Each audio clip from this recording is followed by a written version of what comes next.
In the dark, the machine glows first. Not the men, not the notes, just the machine itself. Its dial burns green like an eye that never blinks, and that is how the room quietly wins. You are told this is science, but the first thing it really teaches you is pure obedience. The chair is metal. The straps are neat. The air smells of bleach, fear, stale coffee, and dust. No one screams yet. That is the trick. Real control arrives dressed as calm procedure and routine. They call it aversion. Pair desire with pain, thought with nausea, impulse with dread. The promise is surgical. Cut out one response, save the person, keep the shell alive. The lie is cleaner than the room.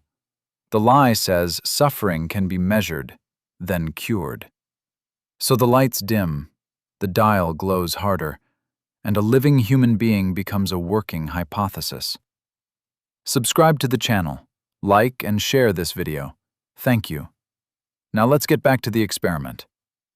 By the late 1960s and into the 1970s, behavior labs and hospital units had a mission. Find a way to break stubborn habits, forbidden cravings, or identities medicine feared. The theory sounded elegant on paper. What the mind learns, the mind can be forced to unlearn. Pair a target stimulus with something awful often enough, and avoidance should take root. In textbooks, the logic came from conditioning, from Pavlov, from reward and punishment. In practice, it crossed a thin line between treatment, coercion, moral panic, and social control. Some clinics aimed at alcohol dependence, others at compulsions, paraphilias, or smoking, and some, disastrously, targeted homosexuality, as if love itself were a defect in the wiring. The experiment you enter is a composite of that era, but every part of it is historically real. The recruitment language is soft. Treatment, adjustment, improvement, outcome, progress. The volunteer form says discomfort. It does not say humiliation, split self, or aftershock. It does not say that the body remembers rooms long after the mind stops trusting words. First comes baseline measurement. Science always begins by pretending it is only watching. A cuff tightens on your arm. Electrodes touch skin. Even sweat is translated into a number now. Breathing rate, pulse, gaze time, skin conductance. The body is translated into traces. In some sexual aversion studies, even more intimate responses were monitored in silence. The subject is told to relax, which is what institutions say when they want compliance. Then comes the screen, or the slide carousel, or the image cards passed by gloved hands. The target stimulus appears. A drink, a cigarette, a fantasy, a face, a private longing. Immediately after it, the aversive event arrives with clinical timing and blank expressions. Sometimes it is an electric shock, brief but sharp enough to hijack the whole nervous system.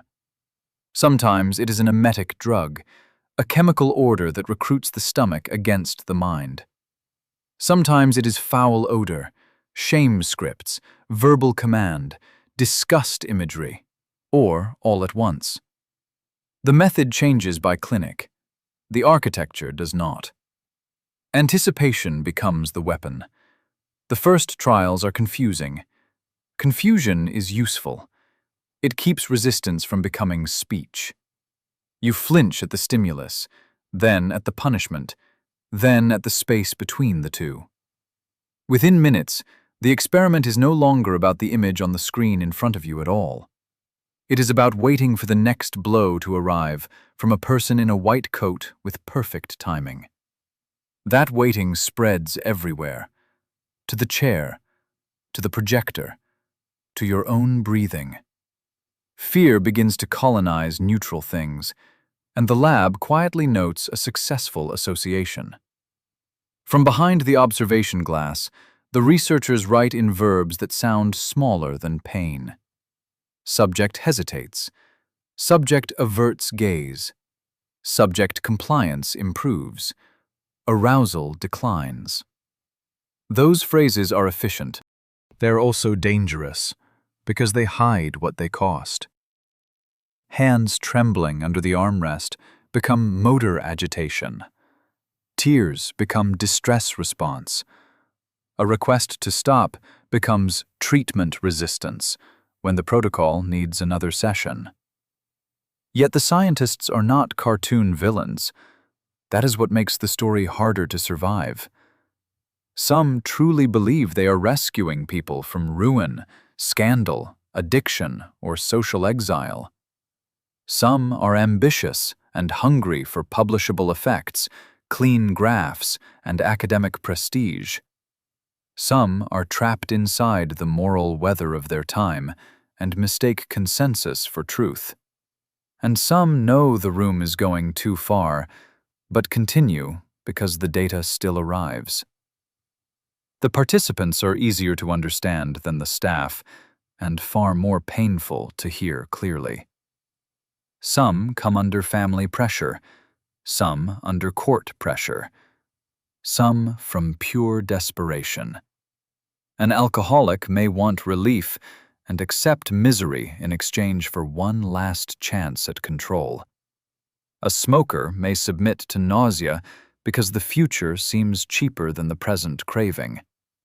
A gay patient in that cruel era may enter because the world has taught him self-erasure. A teenager may not even have the language, money, or safety needed to refuse adult medicine. After repeated pairings, changes do appear.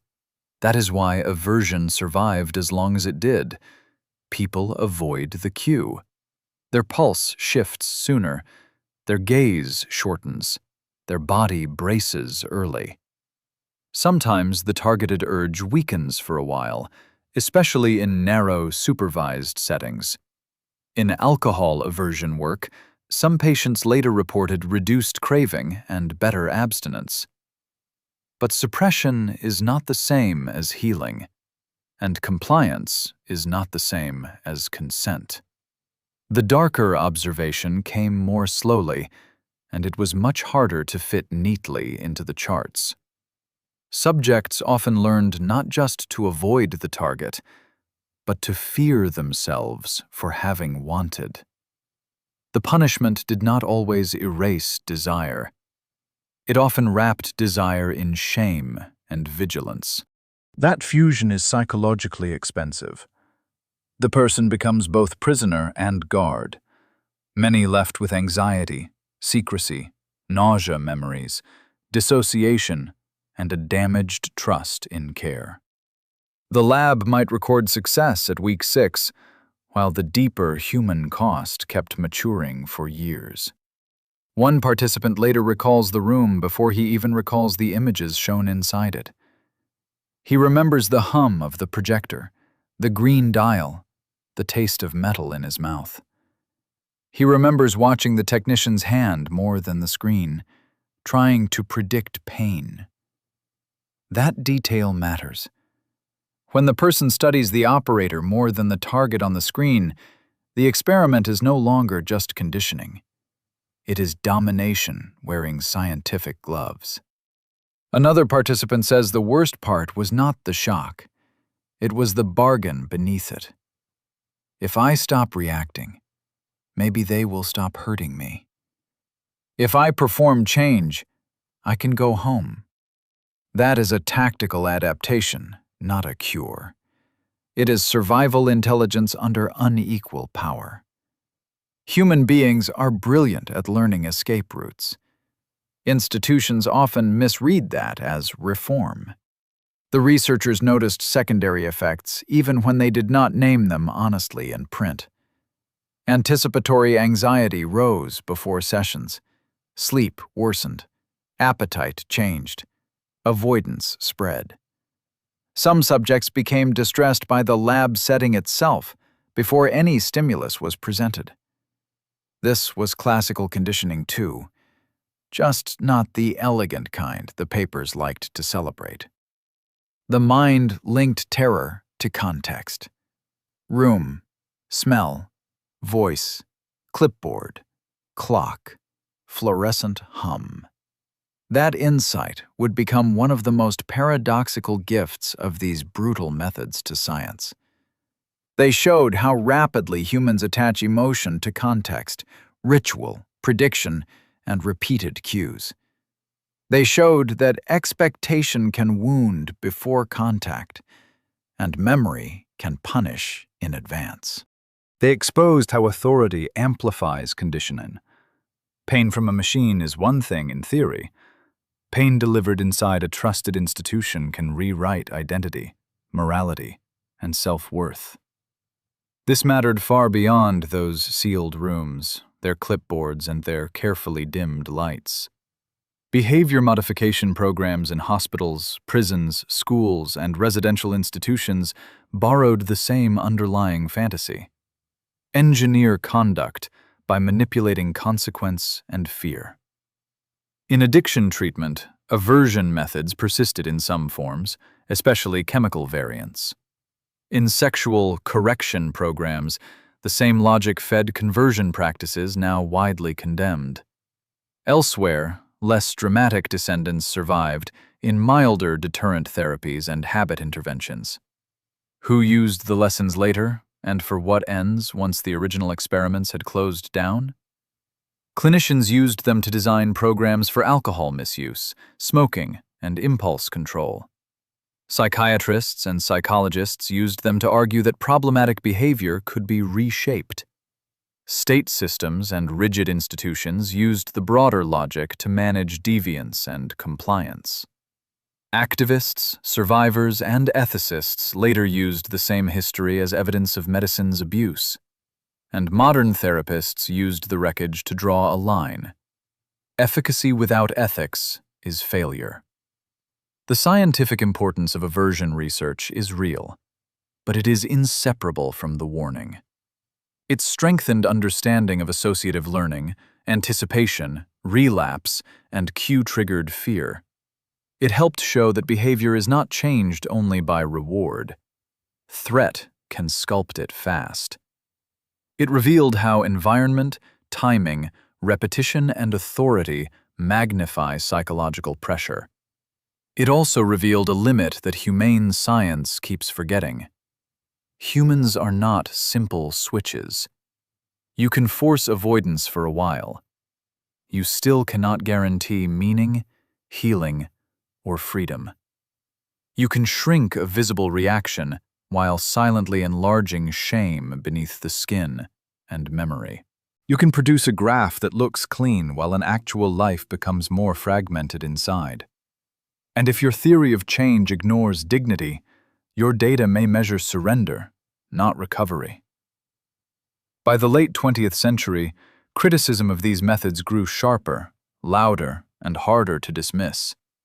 Ethicists attacked coercion, weak consent, and the damage done to vulnerable participants. LGBTQ+ survivors exposed the cruelty of attempts to treat identities that were never illnesses. Professional standards shifted. Homosexuality had already been removed from the DSM in 1973. That one decision did not erase the rooms, but it pulled their moral wiring into plain view. Science did not become weaker because these methods were challenged. It became more adult. The field was forced to ask better questions. Change for whom? By whose values?